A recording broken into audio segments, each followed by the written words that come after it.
So holding of these effects, how does it impact on, let's say, inflation? Because we go to the market, and of course, food inflation is one thing that we've been battling with for some time now. I think currently it's about 40.2% inflation that we have. So how does the hoarding of these dollars or these foreign currencies also impact on inflation?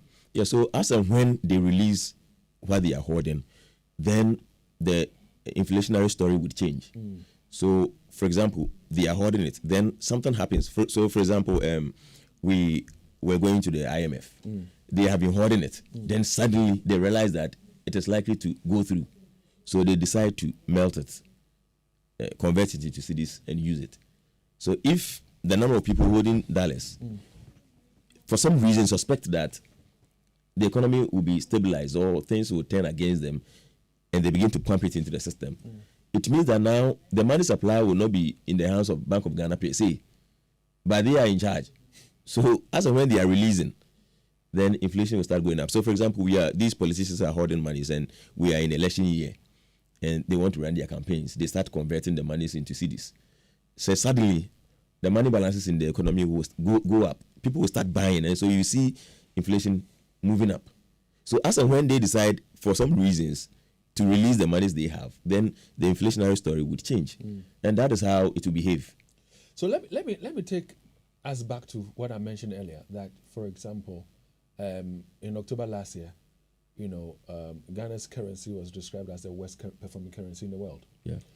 Now, around that same time, if you look at the charge sheet, that was when it's alleged that the domestic staff were stealing from this woman. Again, last year we had the information minister Kojo Nkrumah come out to encourage people not to hoard their dollars or their foreign currencies, but to liquidate them, if that's how the economists use them, spend them.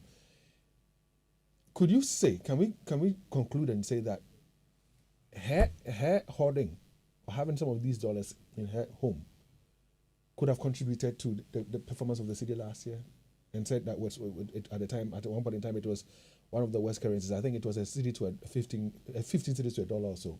Can we attribute that to the economy and the state of the cedi at the time? Obviously, it's happening in the economy, so it might play a role. But as just that amount alone could be very insignificant. But if it happened across, if other people added theirs to hers, then obviously that was what accounted for it. But we cannot say that her case never had any role to play in that. But it could be very, very small because she's an individual. $1 million, a lot of things happen in an economy. So that could be a very small portion of it. But obviously, it had a role to play. So tell me this. This morning, for example, the governor of the Bank of Ghana, Dr. Ernest Addison, is